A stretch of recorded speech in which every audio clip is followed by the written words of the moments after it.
am Taylor Cat and welcome to my channel. Today we're playing the letter. Previously, we went to the Wright's house because they're our clients, and we talked about what they wanted to do with the house, what they didn't want to do with the house, and then we're like, you know what, let's go and inspect it.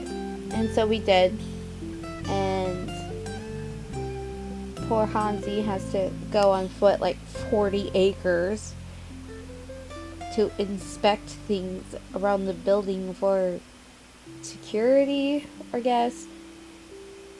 And we tried to go into the theater and we couldn't open the doors for some reason because there's no keys. Don't know how they lost the keys, but I'm sure it'll be important later. And now Hannah is talking about being married. That's pretty much where we left off. Let us continue. She lifts her hand and points to her wedding ring before it falls listlessly to her side. Sometimes I wonder what would have happened if I didn't marry Luke. There'll be no fights about walk-in closets or silly helipads. I could do with this place as my heart desires until there's nothing but content. But you probably also wouldn't have bought it without him, being that you bought it for an anniversary gift. Then again, I wouldn't have bought this place if it wasn't a gift for him. I probably wouldn't even be in Luxbourne if it wasn't for him. Maybe I would have moved to London, Manchester, or Birmingham. I might have even left the country altogether. France, Germany, Spain, Canada, Sweden, even America. The possibilities would have been endless. Even America. I don't know what to say to that. What is there to say? I'm sorry, I must sound so petty and ungrateful. Not really. I do love him. So very much, even if he can be a bit difficult at times. At times? Oh no, not at all. I'm just confused why you're telling me this, of all people.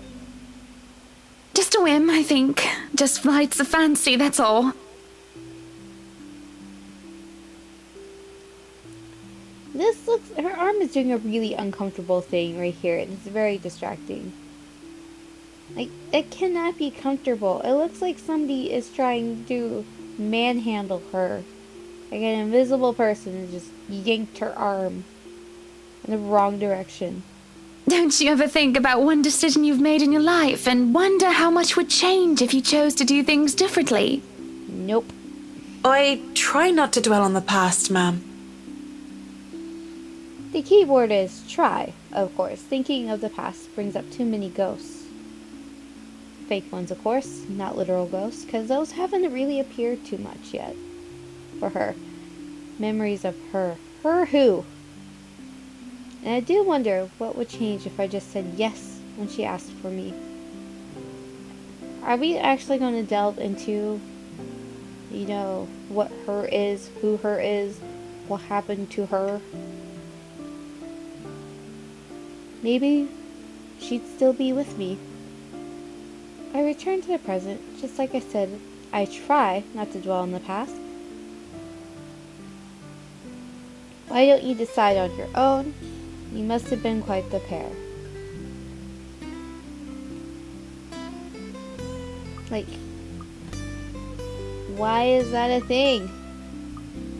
Can you imagine somebody just going up to you, telling you their life story, and they're your client, and you're like, yeah, bruh, just decide on your own.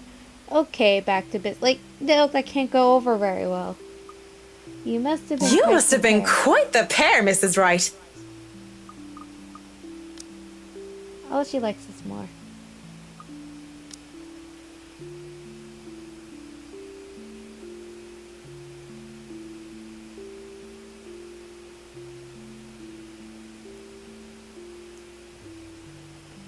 Hannah Evans and Luke Wright taking Luxbourne by storm.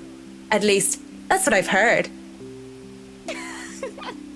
That gets a giggle out of her. And can I be blamed if I like the way her eyes crinkle or how she sounded when she laughed? Quite the celebrity couple, according to all the newspapers. But it wasn't always that way.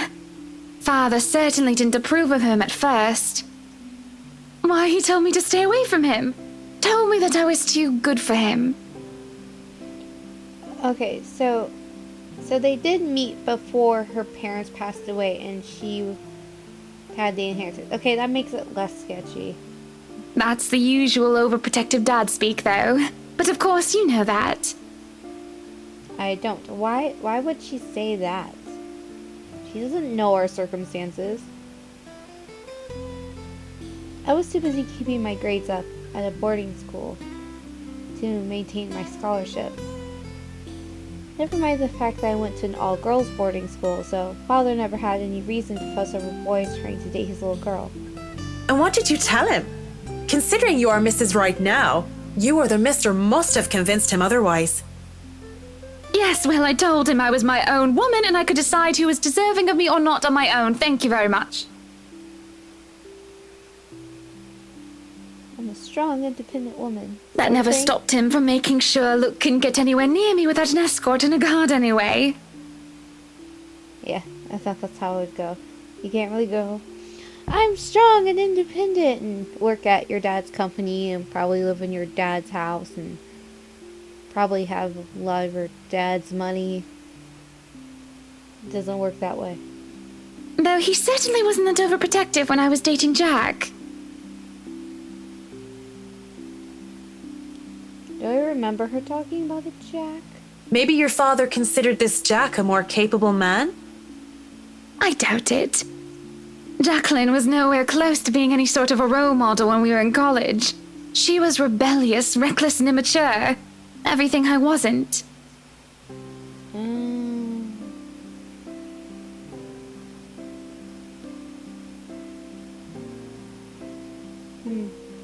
She didn't mention Jack. I was like, did I forget about Jack? Did they talk about Jack on her path? They didn't. I would have remembered a Jacqueline. But she was quite the charming, stunning woman, and I think that made her quite likable. That takes me by surprise. A lot more than by the fact that Mr. Wright's father-in-law didn't like him. That much was to be expected. Yeah. But this... I have nothing against them because that's their thing, though. The nuns and priests would say otherwise. Although, wasn't she worried about the implications, the rumors that would have arisen about her dating another of the same sex? Especially with someone of her social status. You look surprised, Marianne. The first thing anybody needs to know about me is that I go after what I want. And when it comes to who I love, it doesn't matter to me whether they're a man or a woman. It's a nice enough sentiment. Still, the thought that this lovely lady before me had once been with another woman? I can feel my cheeks heat up a bit, and I panic, thinking they might be red enough for Mrs. Wright to notice. I can't tell, though. A coy smile graces her lips. Legs, we called her, because of how often she was running about because of one thing or another. Climbing up walls and... what do they call it now? Parkour. Ah, yes, parkour. And also because of her, well, legs. And you went after her? Not right away. When I first met her, I wanted nothing to do with her. She was so improper and uncouth. Ew, not improper and uncouth. But I slowly realized that didn't mean she was a bad person. On the contrary, she did many a good thing and was always so nice to others. I found myself confused. I couldn't figure out if I wanted to be her or wanted to be with her. So I approached her, told her that I might have fancied her. And your father didn't mind? He must have thought it was my form of rebellion. But he never watched out for Jack as much as he watched out for Luke. Well, less complications can happen with Jack than there could with Luke. If I didn't love my father so much, if he hadn't raised me right, I think I might have told him to bugger off. He's never been more attentive of me than when I started bringing home dates. I'm sure he loved you very much. She laughs once more, a glow about her. I know, she says with a smile. I suppose I've taken too much of your time with my silly stories. You still have much to inspect? I still have most of this floor, and I'll want a quick run-through of the ground floor again later. I shan't keep you from your work any longer then. Just call me if you need anything. I'd like to look around myself. Not literally call like on a cell phone, because apparently they can't use phones in their house. I just yell really loud. When she turns to leave, she glances back at me before disappearing into the foyer. I look out the window from where she was standing, and I move on, alone with nothing but my thoughts and her. Finally, some peace and quiet. Thought the old biddy would never leave. Oh, is this her? It's utter madness, this hearing things. I reckon it's the stress, though. I don't know what exactly I'm stressed about. If meeting Mrs. Wright has really thrown me for a loop, I'd be worried. If I'm developing some sort of psychosis or disorder, well, I'd call a doctor. But hopefully it isn't that. Not right here, not right now. I mean, it could just be that personal talking cricket, the conscience, so to speak, and I'm only noticing it now? Though if it isn't very helpful. Pushing the dilemma of voices in my head aside, I go back to work. But I can barely make it a few steps before everything tilts and shifts. I don't really stumble, but it feels like I'm being thrown off my feet, and the rest of the world just follows. Though my feet stay firmly on the ground, and even if I stay mostly upright, I feel like I've been heaved and put off balance. I have to close my eyes in hopes of feeling the sudden sense of vertigo away, but when I open them... Man, this is gonna be an annoying mess to clean up. Like, this is excessive. Like, who kills that many people and then just leaves the crime scene like this? And on the chandeliers, too. Dang, it's a bit extra. Well, I don't feel any less sick because of the sight that greets me. Blood dripped from the walls and the ceiling, pooling down and seeping into the curtains and the carpet. A wave of nausea, stronger than the last, hits me along with the overpowering stench of blood and gore. I want to bolt. The rational part of my head is telling me to flee. And I would have gladly done as it asked if only I didn't hear her. In here, Marianne. Come on, I have something to show you. It is Marianne, not Marianne. Because did she even say her name was Marianne? I could have ignored it. I would have ignored it if I only heard it in my head. See, if it gives me an option, I'm not going to follow that voice. But I swear that this time it's coming from one of the rooms, much further into the study. And I feel compelled to pay attention. I can't just turn around and leave. Not when it's her. I don't even think as I follow the sound of her voice. ... Okay, fingers ready. I don't think it's going to be a quick time, but I've been wrong all the other times. Thick as thieves. Oh, she does kind of look like, Hannah. Lorraine. Lovely Amanda Lorraine. Lessa Herahonia. I'm certain that wasn't even close. Lesser Fiona. Lesser Fiona. Lesser Fiona. Lorraine. Her name will just be Lorraine. Amanda Lorraine. She was my friend, the only one I had at St. Samson's. I was a scholar, the charity case, in a school for privileged and prestigious young girls. They all looked down at me, if they cared to look at me or acknowledge my presence at all. All except her. Oh, stop your crying. You know better than to listen to Maeve.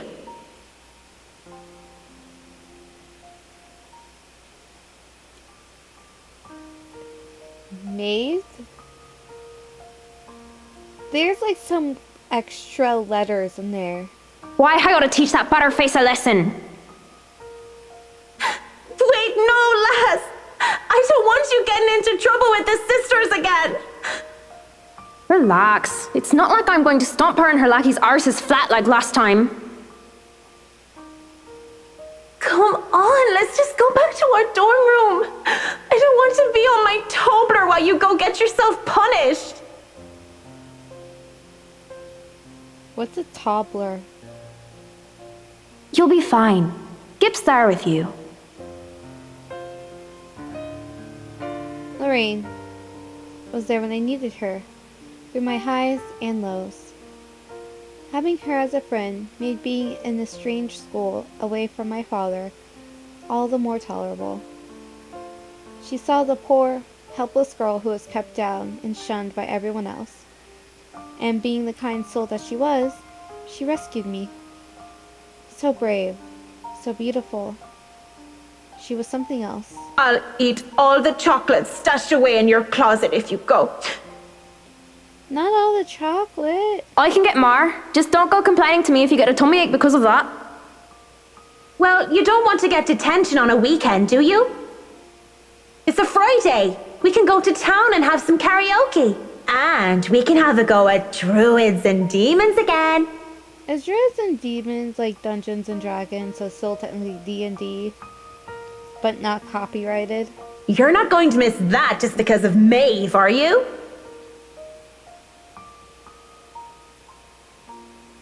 Sometimes I question what I did to deserve a friend like her.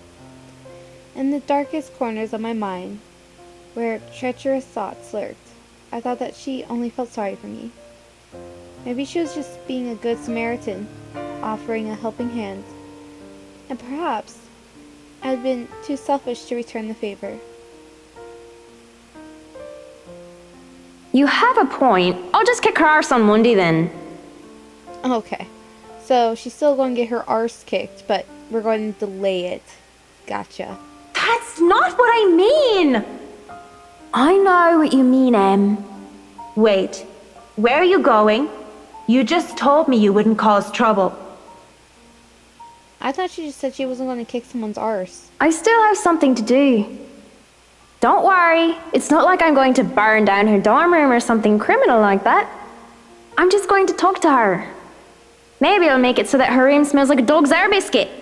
That'll make it an excellent weekend. I'll see you in a bit, Marianne. Lots of tobblers. What is a toddler? I honestly don't know what a toddler is, because when she told me that she loved me, I couldn't admit that I felt the same way. Not to her, and not even to myself. It was wrong. I was taught that way. Husband and wife, one man and woman. It's Adam and Eve, not Adam and Steve, but that's what they say.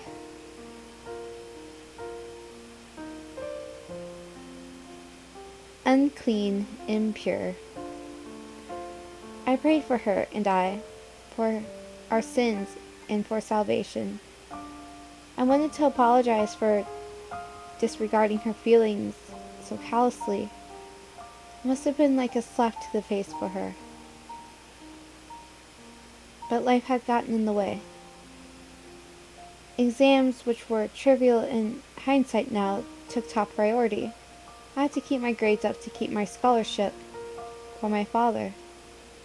I told myself I would apologize to her when those were over, that I needed to focus first and not let anything distract me. It had been easy when she avoided me like the plague. She was upset. I get that. ... I'm guessing it didn't end well.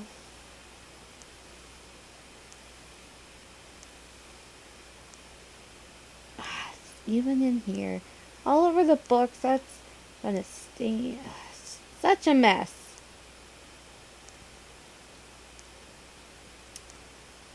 The dripping thing is disturbing. I thought I had the time to make things right, but... At 7 in the morning, students found a 5th year dead. Oh. Assumed to have fallen from her dormitory window. They told us that it was an accident. That was the official statement. But I knew better. She was dead because of me. Maeve had a hoot and I kicked the bucket, didn't she? It's never good when your unrequited loves that you had back in the day when you were in the closet suddenly dies and then years later appears in a mirror to talk to you with a smiling face. That doesn't happen. It usually means they're going to murder you. Ding dong, the witch is dead! She had. Though she didn't say which, Lorraine. But at least Maeve had the courage to admit how she felt about me.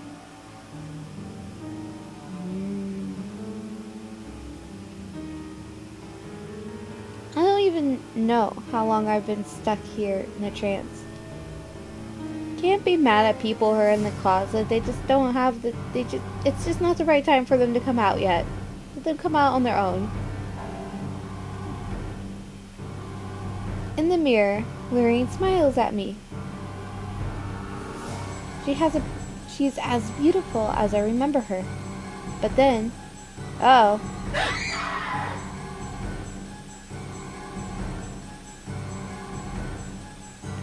I feel bile rise up in my throat as her clean image warps into how she looked like when they had found her dead, laying cold on the ground. That was her face when she was found dead? I mean, I guess that tracks.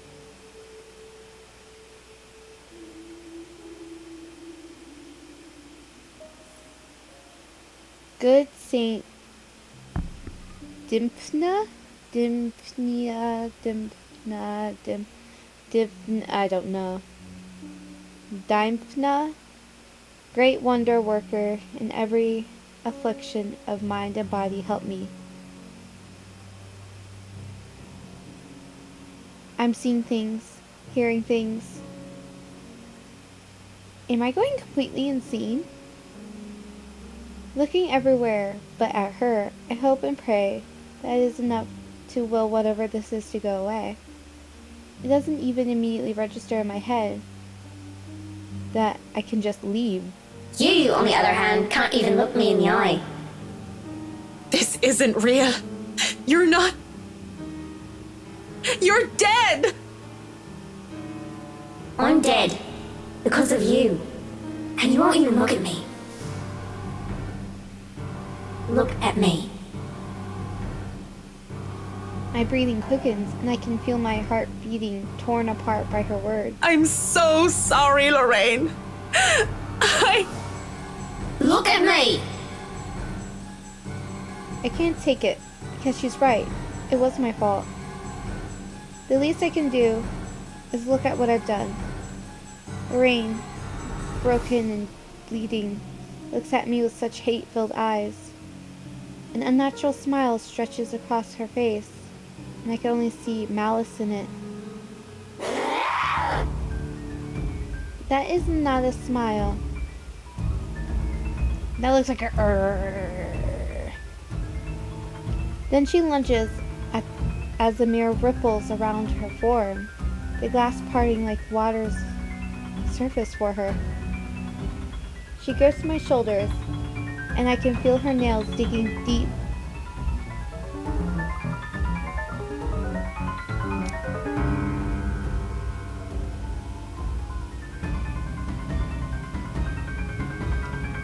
fail every time the music comes on.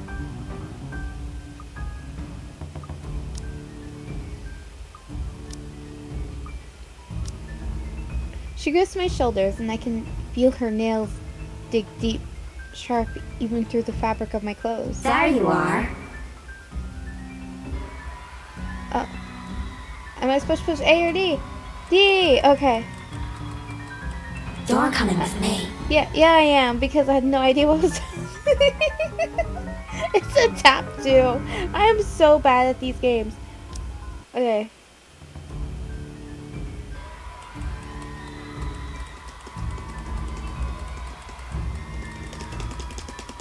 You're coming with me. Oh, this is going to take forever. Do I have to... I have to tap. Okay.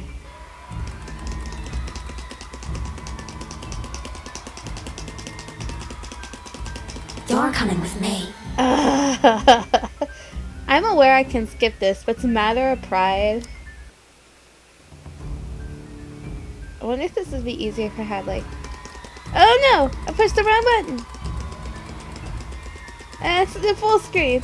You're coming with me. There you go. Enjoy as Tato Cat continuously fails at a simple game.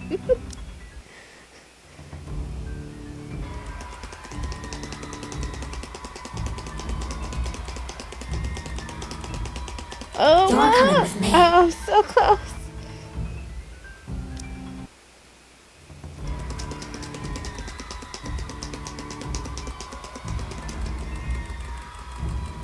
Am I supposed to click them together? I thought I had to do one at a time. Daredevil. Apologies spilled through my lips as tears cloud my vision. But I won't give in to this madness. Also, if we do, the game ends. With every bit of strength I have left, I struggle to get away from her. Fear grips threatens to choke me. I endure, I escape. And without turning back, I stumble back out. I need to click on this. There we go. In my panic, I didn't even care to look where I'm going. With one hand on the wall to steady me, I just hobble as fast as I can away from the study, away from that mirror. Freedom is bittersweet. I'm free from the madness it seems, as running out into the hallway reveals to be in pristine condition. But it means I've turned my back on Lorraine again. I have no plans of stopping, not until I know I'm safe. And if that means walking back to Luxborn, as ridiculous as the idea is, then so be it. Someone suddenly grabs hold of me, however, fingers digging deep into my shoulder. My heart nearly stops. My body seizes, and I nearly scream. Marianne, you look awful. I mean, not awful, but did something happen? Are you alright? A girl that I used to love, that I didn't admit that I love, who I'm assuming killed herself, kind of appeared to me and then tried to drag me in through the mirror. But other than that, just peachy. This is right.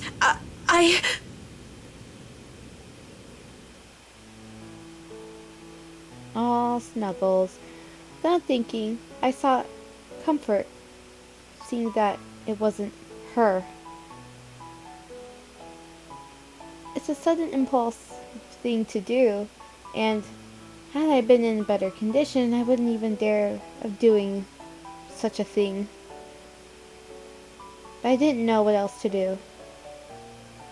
Though I know I shouldn't. Her warmth, her scent, they grounded me. She is intoxicating. Marianne, what's going on? Oh, you're shaking like a leaf. Tremors run through my body as soon as my mind realized I'm no longer in danger.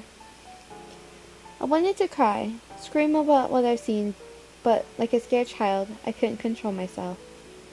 Okay, watch Luke walk in on this and be like, "Oh,